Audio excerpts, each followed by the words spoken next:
The Shaped by Sound podcast is made possible through support from Come Here NC, a program of the North Carolina Arts Council within the North Carolina Department of Natural and Cultural Resources.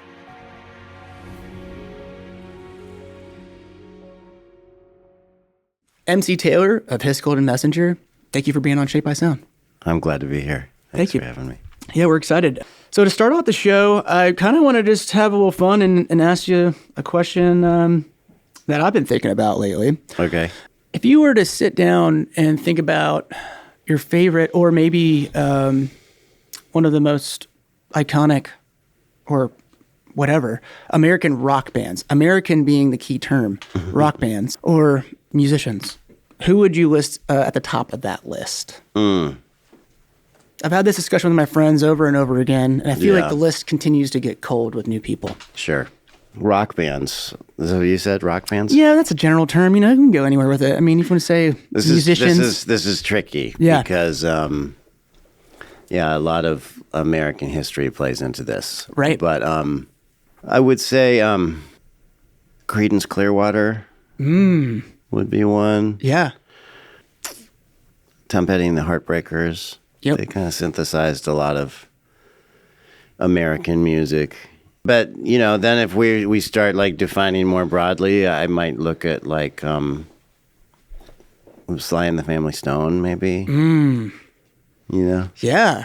Sly and the Family Stone feels a little bit like an outlier among the other two that I listed, sort of, like, points to the complexity of the question. Like, I've had this debate with music friends many times over the years. Yeah.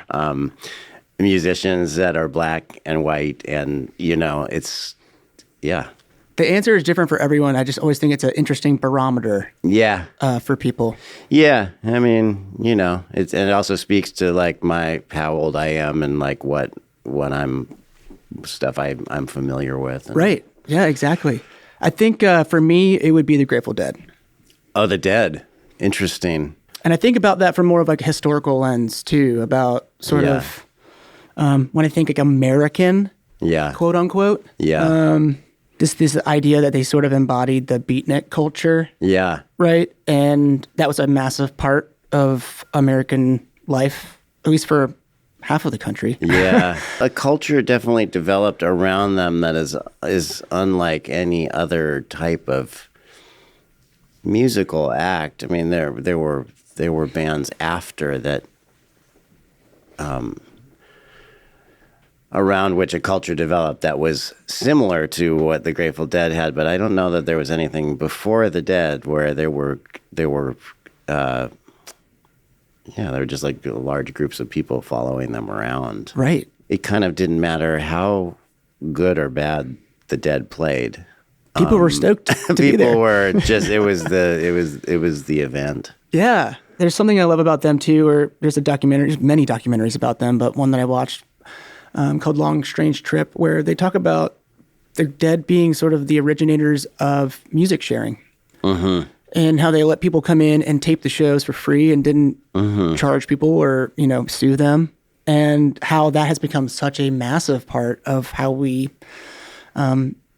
consume music. Yeah. For better or for worse.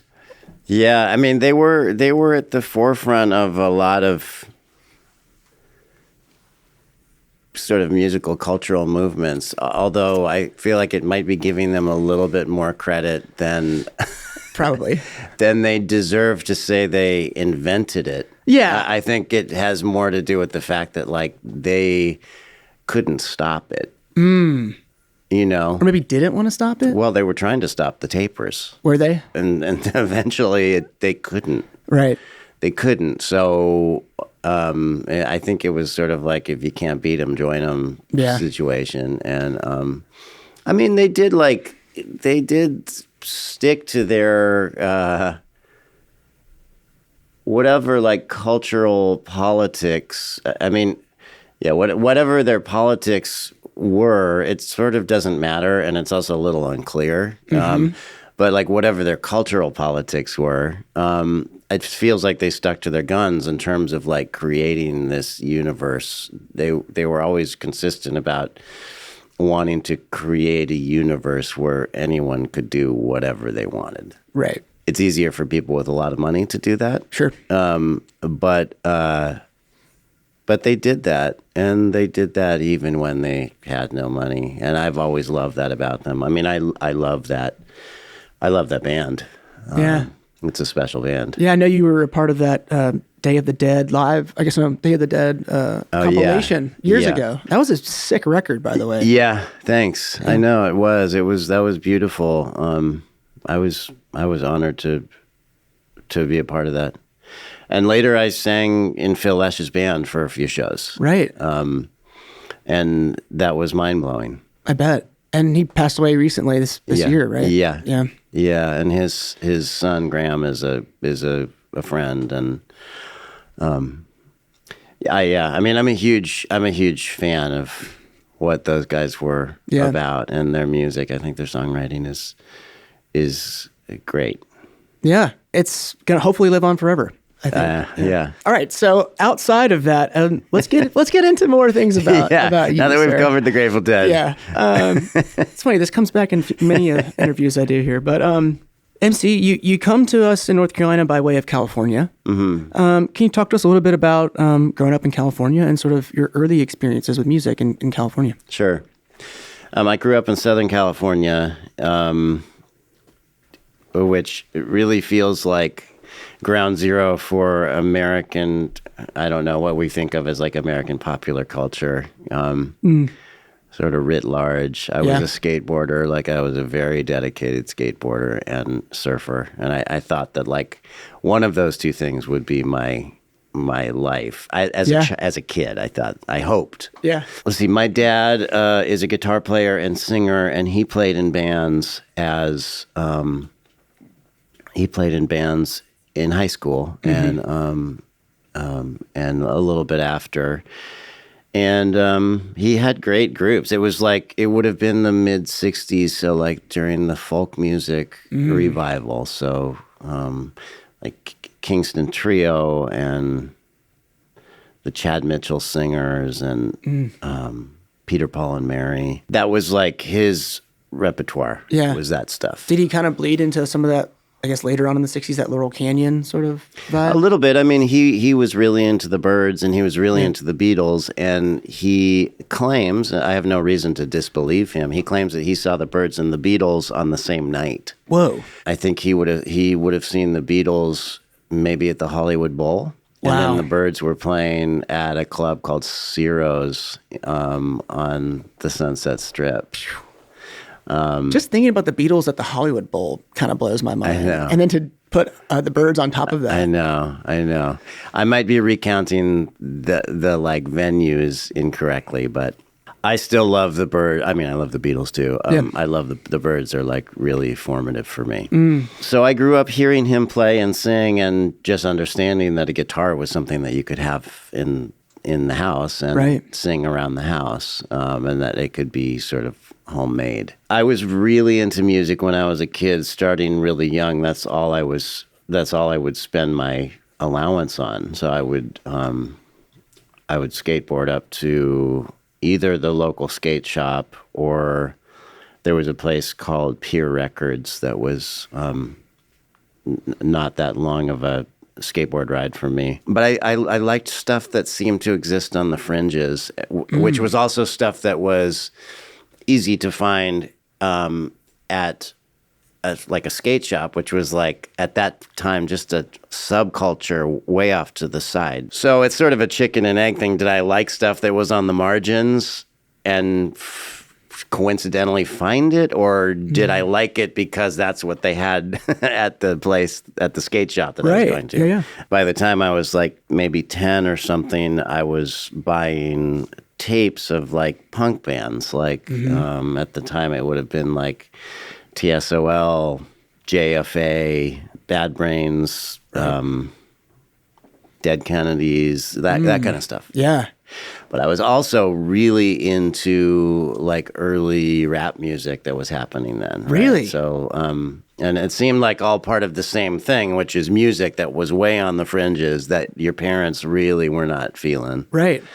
So, like the big ones then would have been like early Beastie Boys and Run DMC, but like very quickly I was into Eric B. and Rakim, Stetsasonic, X-Clan, Public Enemy. It's so interesting that you were living in California. One of the first things you gravitate toward is, or I guess that you've mentioned, is just like East Coast hip hop, though. Yeah. Well, that was the only play. A little bit later, we had things like Ice-T, NWA, Right. Eazy-E. Yeah. There were a lot of California. Just the Chronic, like Dr. Dre's The Chronic. That was later. that was later. I mean, Yeah. that was like in my timeline. That was way later.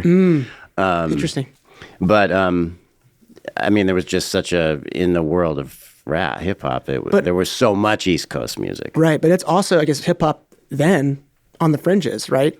Yeah, I mean, hip hop, just like skate culture, was totally on the fringes. Right. Like people were like, "This isn't gonna last." Or this is even like dangerous, right? Well, that too, but they still say that. Right, yeah. But back then it was like, I guess. Yeah, it they must have didn't know been- what to do with it. People Yeah. didn't know what to do with it. Yeah. They didn't understand that it functioned in the same way that like any narrative art form functions. It's Yeah. like it's invented. I still like really credit that music, early hip hop, which was built on such nasty drum breaks. Right. Right. That's where like we hear like the original incredible like funky drummer drum. People weren't thinking about sampling, copyright laws, so they were Right. just taking the absolute funkiest bars and looping them. Right.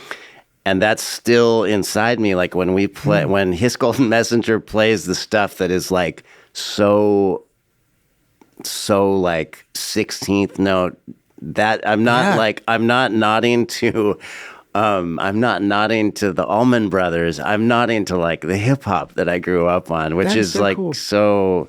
I mean, I just like funky American music. That's Sure. that's sort of what it is. But like the way that I was exposed to like what I would think of as like pocket in music is that stuff. Right. And I've always loved that music, even as I've gone into so many other areas with music, places, like discovered so many other genres and subgenres. Like I've always loved hip hop. It's like I don't know. Even Yeah. when I'm not like really paying attention to it, it's like, yeah, it hits for me. Is there anything that you're listening to right now? Like any hip hop that you're like, wow, this is sort of incredible? I mean, I don't know that like I could say anything that a deep head would Yeah. be like, oh, I haven't heard of that. But I think that like Tyler, the Creator, does amazing stuff. I think The Alchemist makes amazing stuff. I continue to be really enamored with the whole like drum concept of rhythm that like Dilla sort of uncovered, and everybody is still dealing with the concept of like swung but not swung. It feels kind of broken. It's such a new drum language in terms of pocket that I've never met anybody that heard Dilla's grooves for the first time that said like, this makes sense. Everybody always said their first reaction is like, this sounds broken, like something the drummer is not playing right. But like, it's the way he dealt with drums and rhythm just like challenges our notions of straight versus swung. Right. So that stuff continues to like, his sort of third way continues to be this like gift that he bestowed on humanity. Totally. I think. Yeah, I totally agree. And we can go even further down that rabbit hole, but I don't want to distract sort of from your story here. Oh, right. So you're asking. So I was really into punk rock and really into to hip hop, and as I was getting older, I was meeting people that were going to punk rock shows. This was in Southern California. It's just like, the landscape is really big. Like once I could drive, and I could drive up to LA or down to San Diego. There were so many different scenes of music, like hardcore music. Like I guess what I would describe now, although it bears no musical resemblance, but like it was the earliest glimmerings of like what we were referring to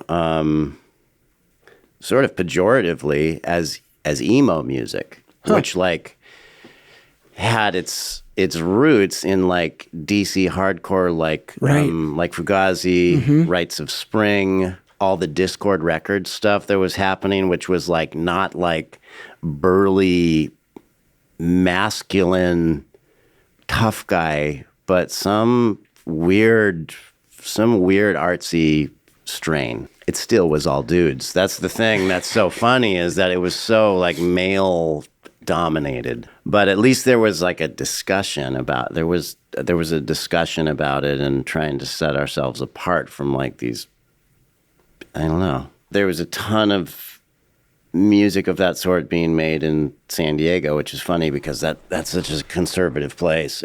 Sort of like a conservative stronghold. But there was a ton of music happening there, and then there was tons of music happening in and around LA. And what kind of music were you starting to make at that point in time? I had really sunk into like the hardcore scene, so like very noisy, kind of like the noisiest parts of like Sonic Youth, that kind of like art noise, or whatever.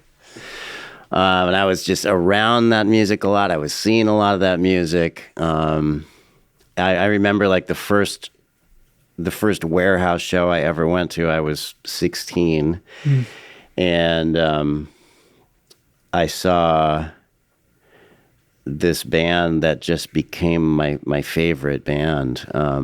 They had a different name then, but they eventually were called Evergreen. This is kind of an aside, but I was just so enamored with what this band did. Like I was in love with this band. I mean, I thought they were the coolest. And I later met all the members of that band sort of individually, and I think I just like freaked them out with how much you liked them, effusive.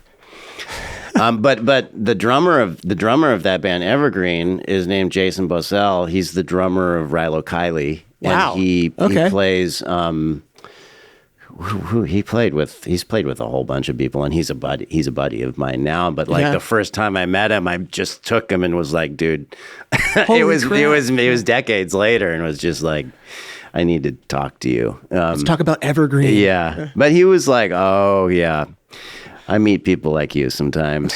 I'm not the only one. That opened up a whole world to me. This notion that like, if you wanted to make music, you could do it yourself. Right. You could not only teach yourself how to play, but you could write your own songs, and you could put your own shows on, and you could put your own records out, and you could book your own tours, and you could build a whole community around yourself that depended in no way, shape, or form on whatever the music business might be, and there was no gatekeeping. Right. So there was a lot of gatekeeping. There was a lot of aesthetic gatekeeping, but like we could do whatever we wanted, and we didn't need anyone's permission.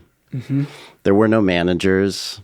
There were no record labels other than the record labels that we all owned or ran by ourselves, just kids. We booked our own tours. This was pre-cell phone. So everybody had these devices called dialers. I don't know if anyone's ever heard of it. Dialer. But you take this device, you go into a payphone, and you hit the button on this device, and it emits a sound that basically tricks the felt telephone into allowing you to make long-distance phone call for free. Whoa. That couldn't be legal. Oh, no, totally illegal. Yeah, okay. No, completely illegal. But like so much of what we were doing was not legal. Yeah, it was punk, man. So yeah, we'd just go into a payphone for a couple hours with a dialer and book tours and write letters and make zines. And that was like... sounds like a ton of fun. I mean, it was the greatest, most instructive time in my life that like is still so deep in me. Yeah. And it like has guided me through everything, including Hiss. In fact, there was a venue in Los Angeles. I forget the neighborhood. It was called the Jabberjaw, and it was like maybe 100-person venue, all ages, and they booked like the most incredible shows. And at this point, like my tastes were kind of evolving out of purely like hardcore into all kinds of other stuff. So like the K Records stuff, really artsy stuff. Like this was a place that like Beck would play super early for 100 people. Yeah. Or I would see band like Jawbreaker was one of my favorite bands. And anyway, like way later, 30 years later, they did like, I couldn't believe when I saw it, but they did an art book about the Jabberjaw because there were so many kids that were taking photos of the shows, and it was such a legendary community space. So this art book came out about the Jabberjaw with all these incredible pictures of like Rocket from the Crypt, Jawbreaker, Unwound, Beck. Wow. And I'm in the book, like as a kid, just like little Mike in the crowd with like these crazy big glasses, and like my hair is dyed black. And like when I saw it, I just almost started crying. I was so moved because that time was so, it was everything. You know what I mean? Just my whole universe was just that. I'm wondering now, like, because I want to know how you got from California to North Carolina. Sure. Because that seems like a pretty massive jump. And would love to know more about sort of the big move for you. Yeah. Yeah. I a little bit aged out of hardcore, or I don't know. I just was... How did you do... When was the moment you're like, you know what? This music is maybe not what I'm trying to do right now. Yeah, like forever. It was when the first... Musically, it was when the first Tortoise record came out. Really? Huh. Which was, do you know that band? I've heard of that band. They've been at Hopscotch, and I've seen them at Hopscotch. Yeah. The first Tortoise record came out, and it just, me and all the musicians that I was working with around, including some people that I still work with to this day, heard that record and in short basically realized like, wow, these guys like are not a whole lot older than us, and they've spent so much time, like they can really play, and they're doing something that has all this nuance and silence and swing. And so we were just like, all right, let's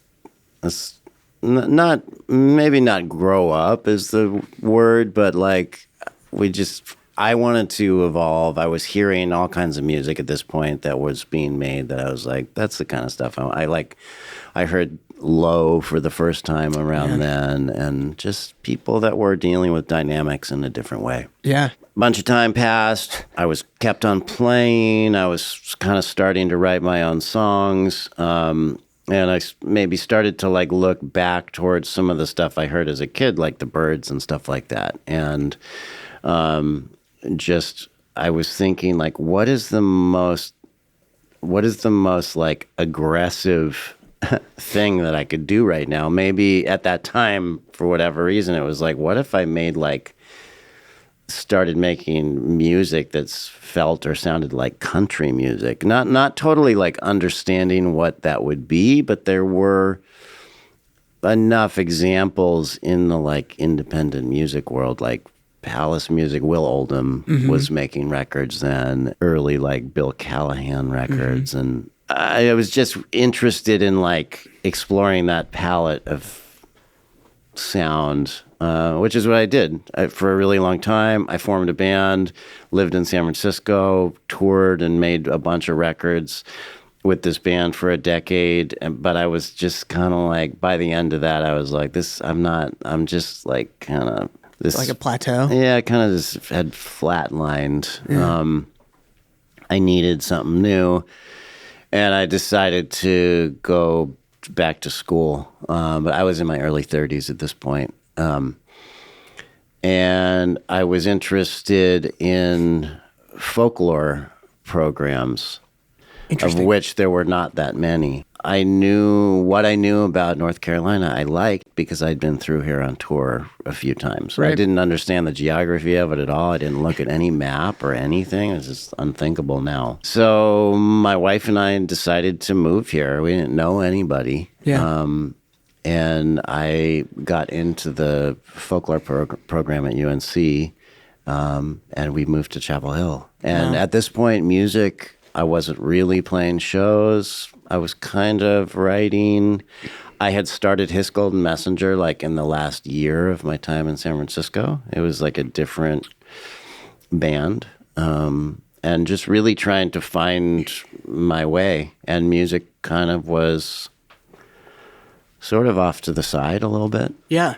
What brought you to folklore? Was there like an element of storytelling that you were maybe interested in or It wasn't really storytelling. It was more just like in the last couple years of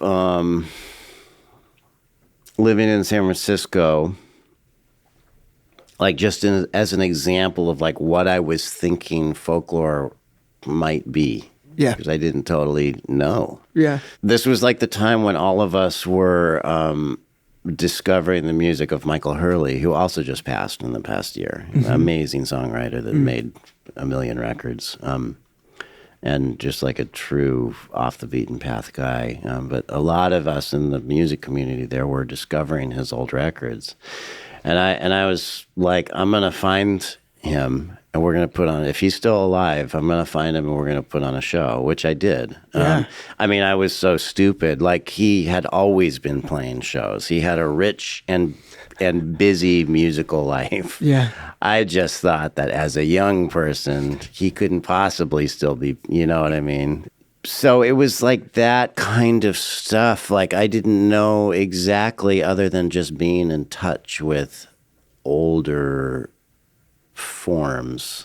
Was it a songwriting thing that you were seeing there too, where you were at gravitating? UNC? Yeah, were you gravitating towards folklore because of the way that you could maybe incorporate that into your music, the way that people were writing? I don't know that I was thinking about it as a path to further my music. I think I was so frustrated with music at that point that I was maybe seeking something that could take me far away from music. Pretty quickly, I didn't, I wasn't doing a whole lot of music-based academic work, except for when someone might ask me to, because they knew that I was a musician or I knew about music. Right. I didn't really actively seek out like musical projects by the time I was in grad school. Yeah.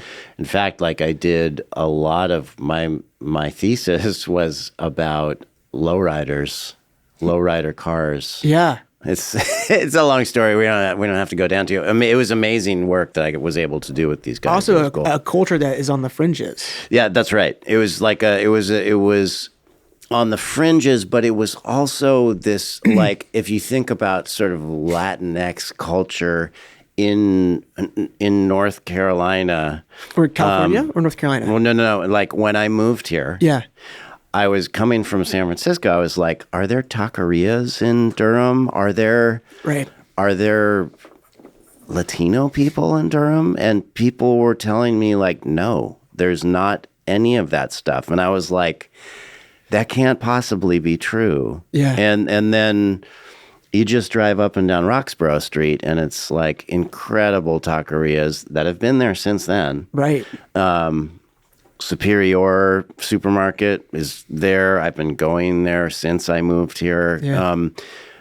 There was like a vibrant Latino culture that existed then, but it existed like in plain sight because I feel like, and I suspect there are people that could way more eloquently develop this argument, but it just felt like it was because we were in the South. It was a really black and white thing, and people didn't know how to incorporate like sort of Latinx people into the conversation. I don't really know.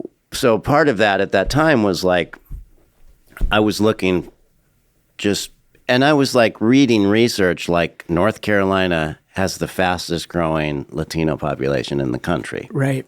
Which was true. It may still be true, but this was in 2008, 8. So then I was like, well, I mean, I wonder if there are any lowrider car clubs. And of course there were. There was one based around a place called Charlie's. It's no longer there, but on Avondale, a place called Charlie's Transmissions that all these dudes would hang at. Multiracial car club, insane cars, like so cool. So that was like a place that I hung a lot, like as a way to discuss sort of this like vernacular, everyday language that like is sort of lifted into art. Through ritual and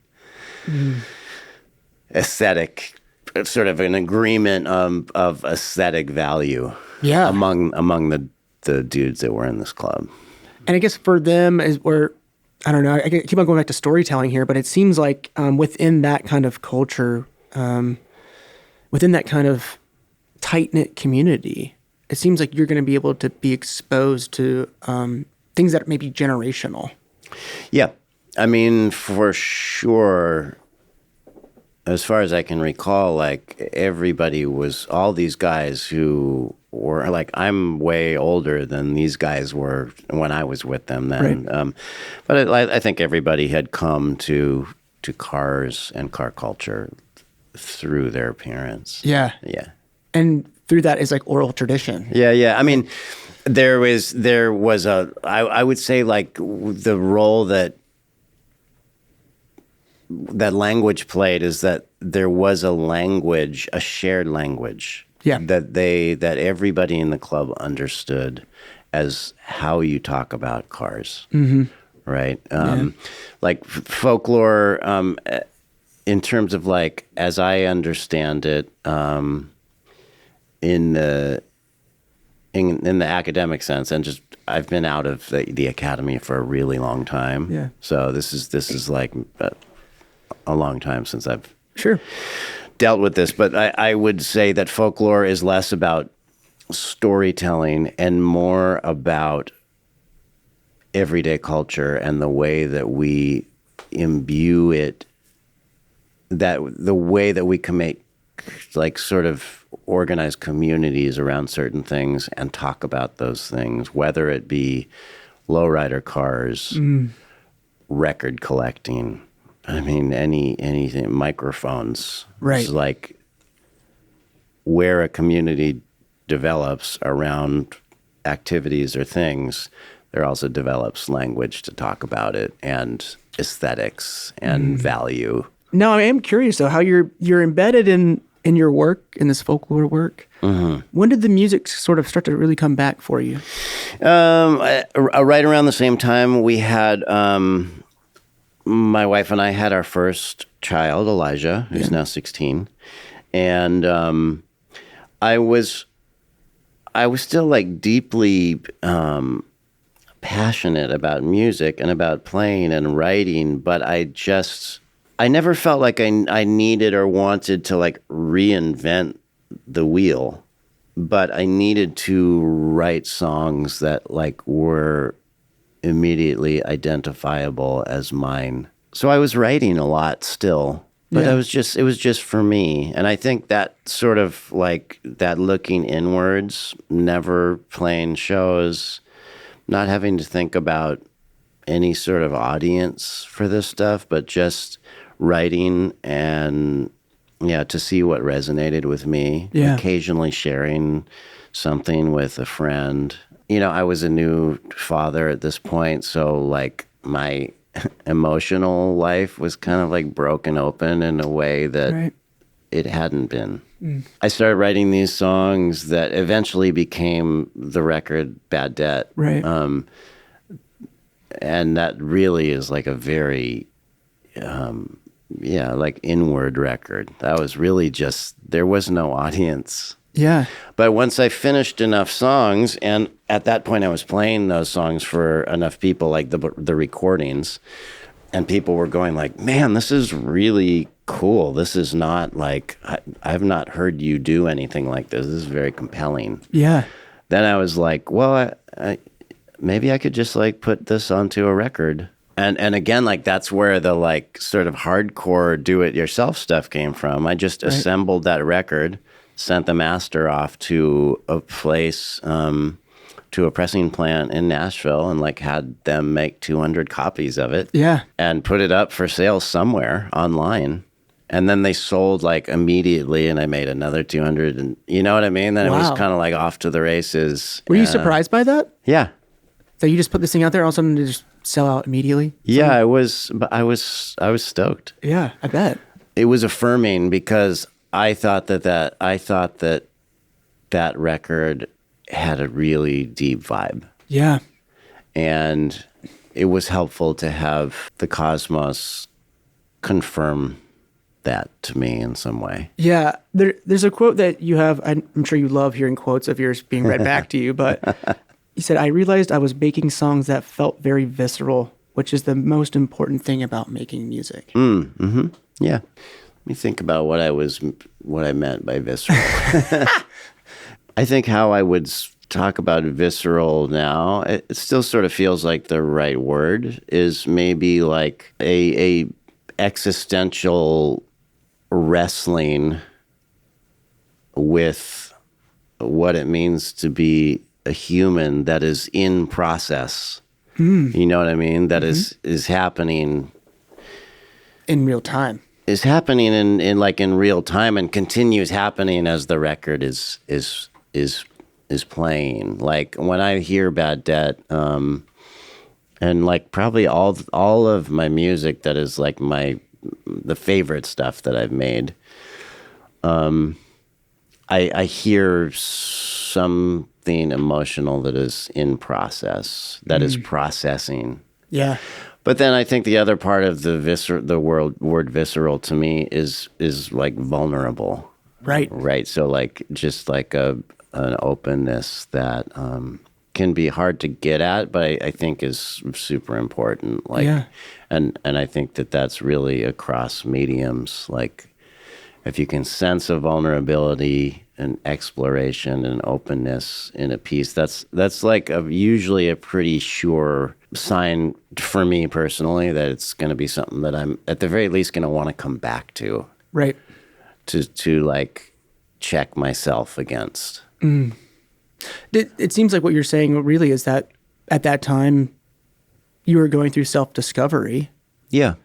That act of going through self-discovery is what makes a beautiful record sometimes. I think so. I mean, there's so much on that Bad Debt record that really is about discovery. It marks a very specific time in my life, just speaking personally. Like it's such a marker of time for me. Yeah. I really love that record still. But it's almost like once I like got the door open a crack, just in terms of like, okay, there are people that might be into this stuff. And through that, like starting to play shows. And also, importantly, like having sort of figured out a way to write that felt genuine to me. Yeah. I had already been making records for a long time as the songwriter and singer in bands. Yeah. But all during that time, I didn't understand. It was like I was still searching for my voice. Right. Literally and figuratively. And once I found it, which feels like around the time of Bad Debt, I was kind of like, oh, there it is.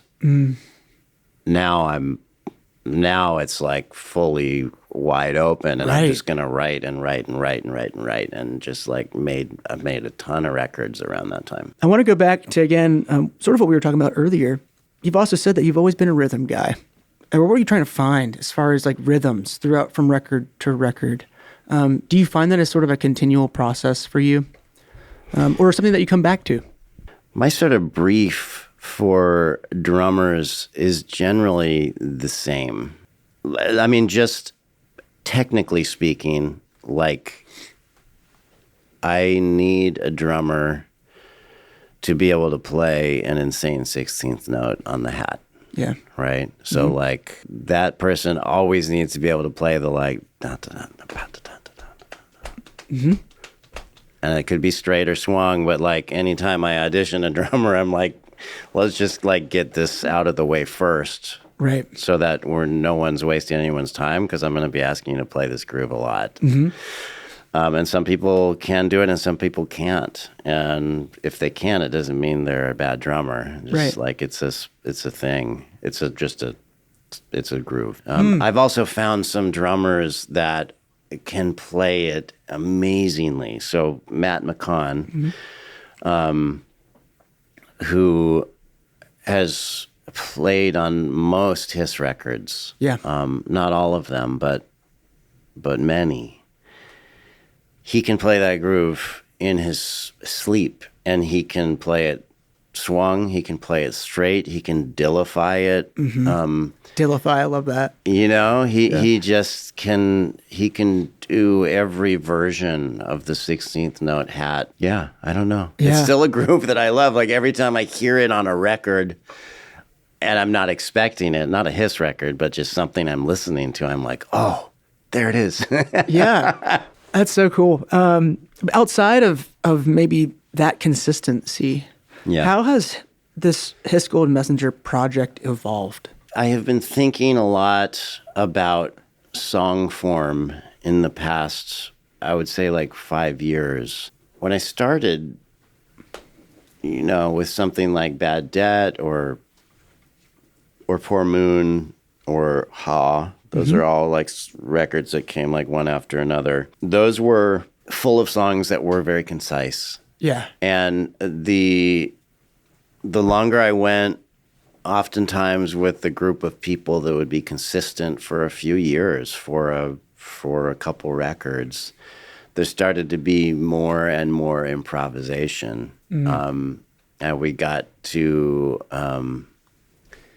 a place like probably in 2022, 23, when like if you came to a Hiss show, you could see like an improvisation, just sort of, improv that took up a lot of real estate in the set, which I love. But I feel like I have kind of come back to this place where I'm like really looking for concision in songs, and it's not, it's nobody's.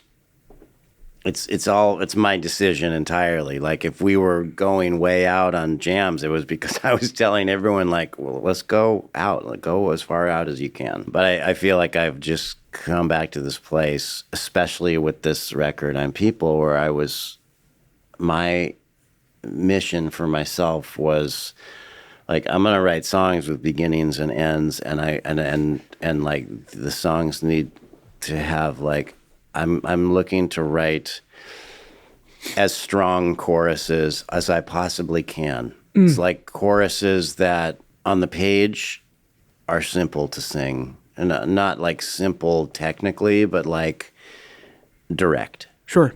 Direct. Concise. Yeah. Yeah. Concise and direct, like something that someone could hear once and sing along with. Yeah. That was my mission, and that's really hard.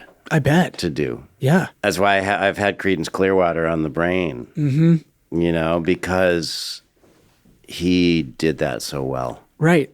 Very concise, beautiful choruses. Yeah. Yeah, so I want to talk a little bit more about On People, your latest record, which we're getting to hear. What are some of the themes in this record that you're trying to put forward to listeners? I feel like something that I come back to in multiple songs is that things are hard. The world is chaos.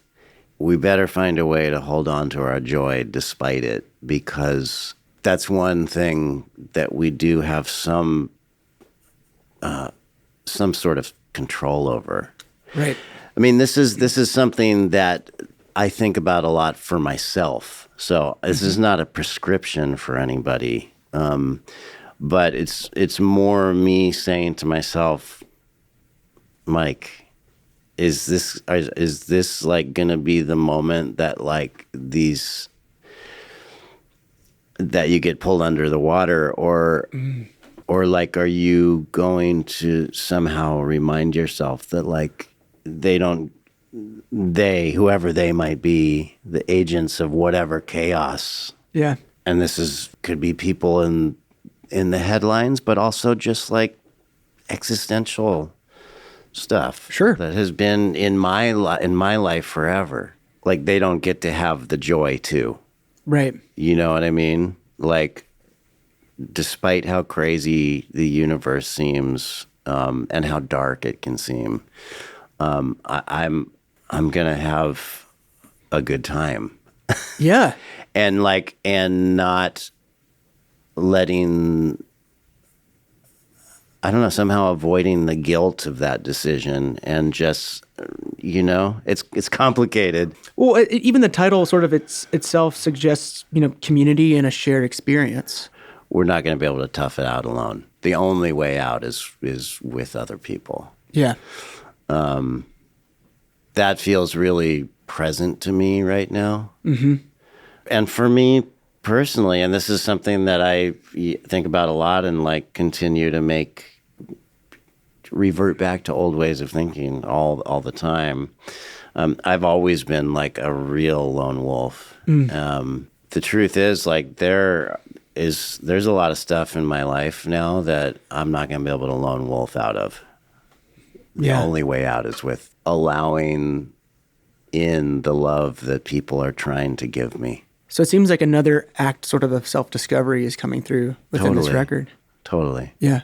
It's one of those things, too, where I've been trying to remind myself that maybe it's a little bit harder now, but you still need to go seek joy, find joy. That's right. Keep it close. And it could be anything. Mm-hmm. But it's important to do that. Totally important. Yeah.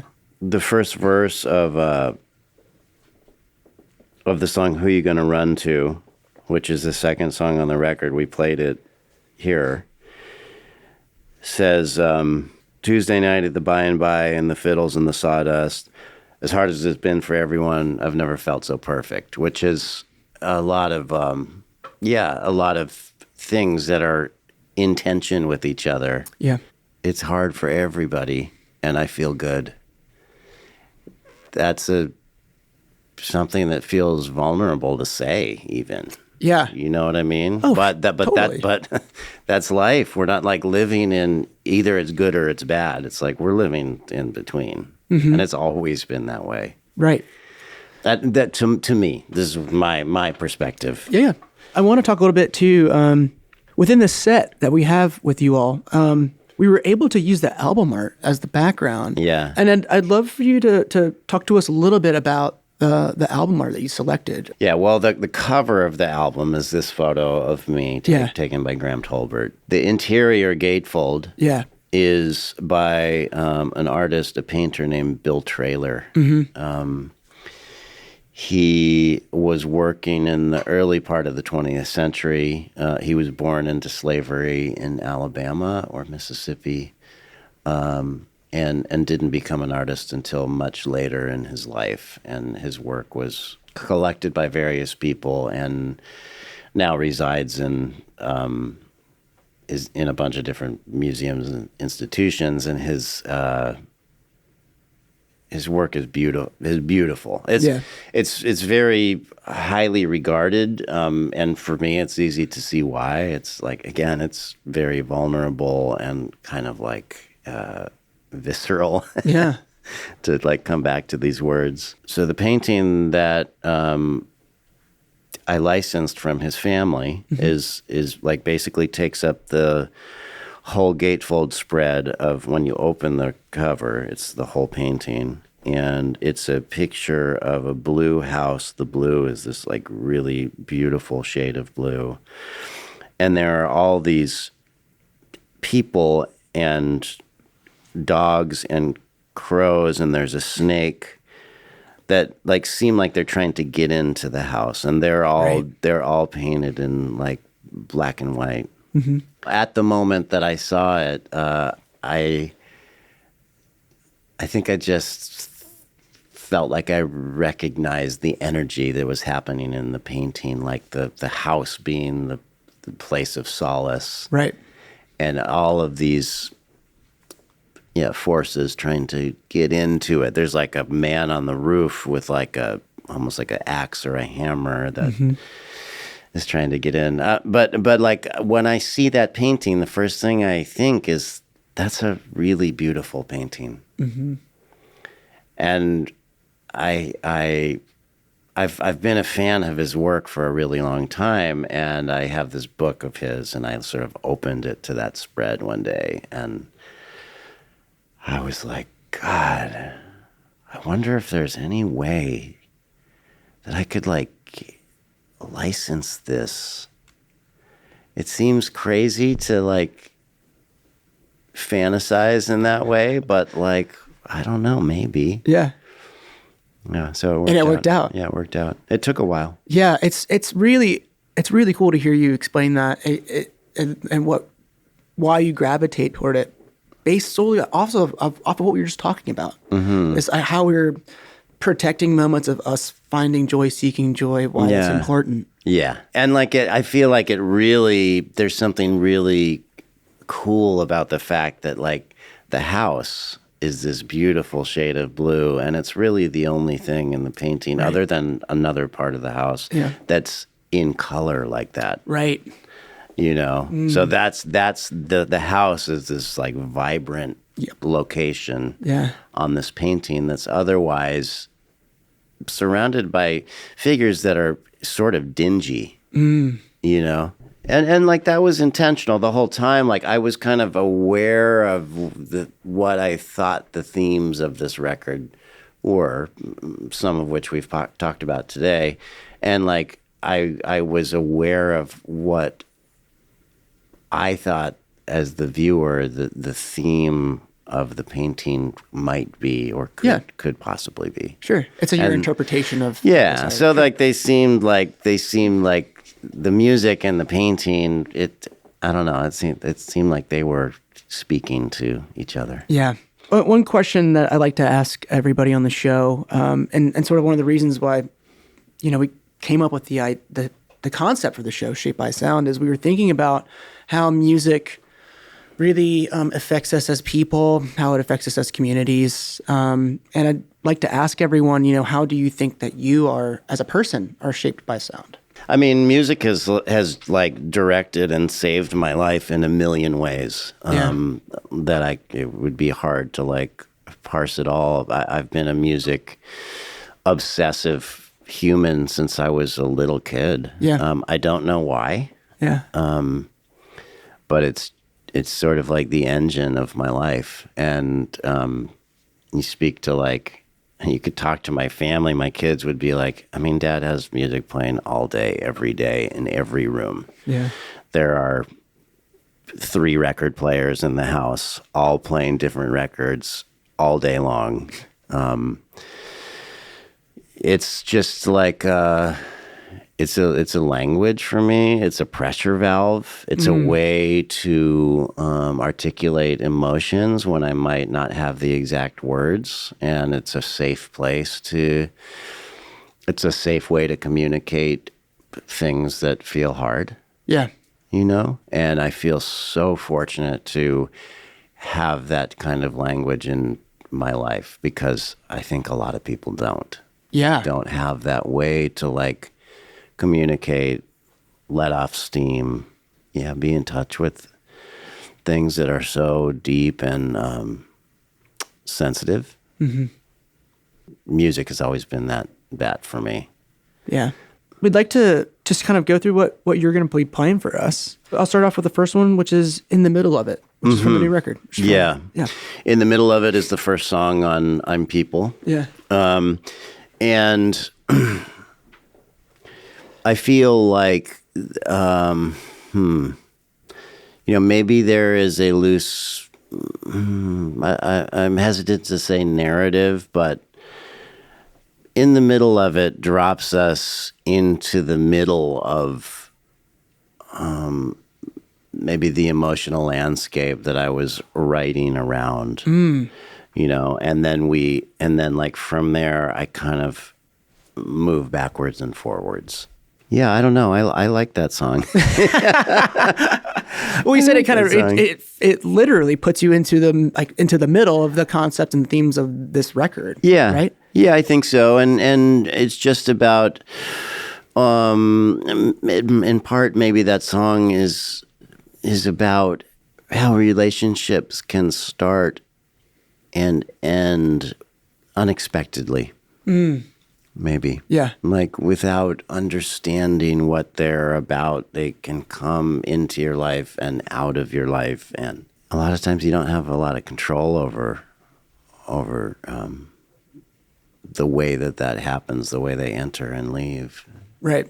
Also, another song from the record, Who You Gonna Run To? Yeah. Yeah.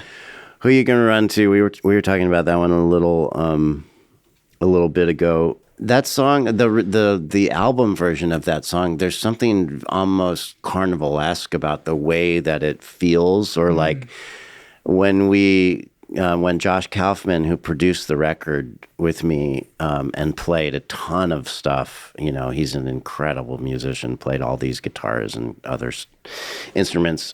When he sent me everything that he had done on that record, I was like, this sounds like a Fellini film to me. You know what I mean? Like if you know his movies, I just think of them as just like this, I don't know, just like colorful and tragic and a party. It's like a tragic party. Yeah. Yeah. Yeah. So that's kind of like the vibe of that tune. I love the way that song turned out on the record. Yeah. And Last Orders, also on the new record.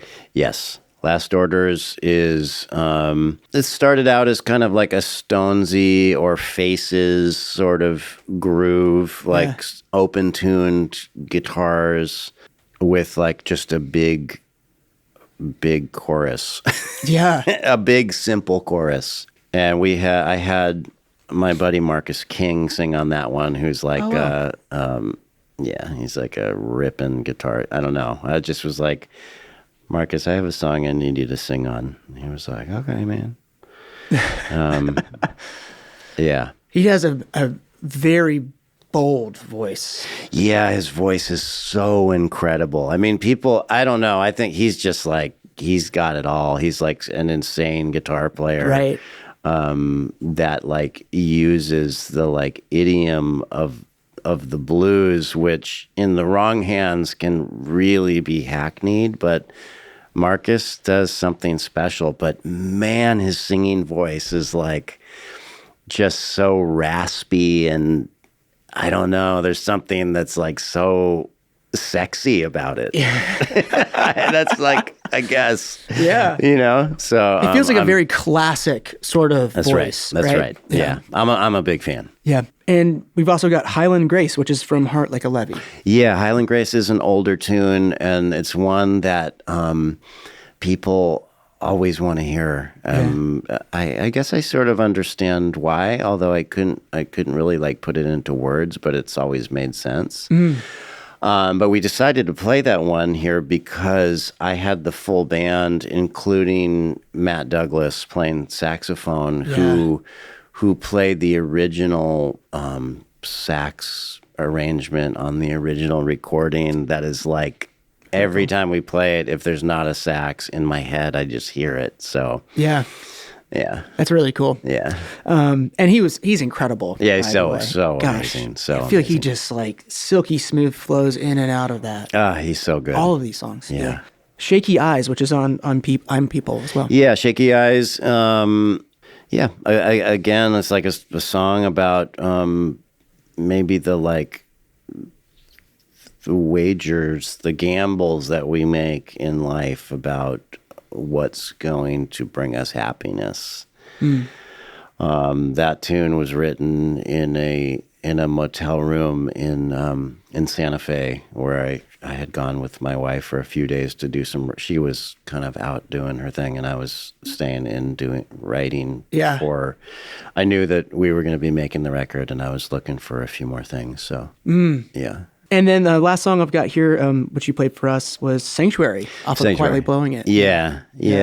That's another like sort of song that people feel connected to.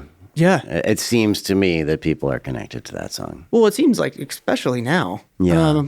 Just given the state of the world that we're in. Yeah. It's pretty obvious. Yeah. Anyways, why people gravitate toward it. Yeah.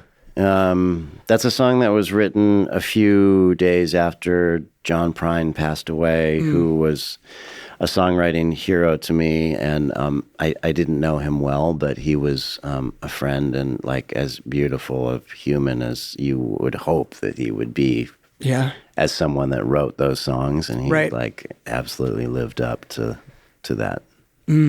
So his songs were sort of a sanctuary for you in a way? Yeah, sort of. I mean, he's also mentioned in the song, like when I say Handsome Johnny had to go, child, that was his nickname for himself, Handsome Johnny. Heck yeah. Yeah. Well, that's all the questions that I have for you, MC. Thank you so much for being on the show. I do want to just give you the space if there's anything else that I didn't cover that you'd like to speak to. No, I don't think so. We covered more than anybody could possibly want to hear. You'd be surprised. Yeah. Thank you again for doing this show. Thank really, you. really appreciate it. And yeah, Thank you so much. take care. Thanks for joining us on the Shaped by Sound podcast. If you'd like to hear some of the songs we discussed today, you can find them on our website, pbsnc.org/shapedbysound.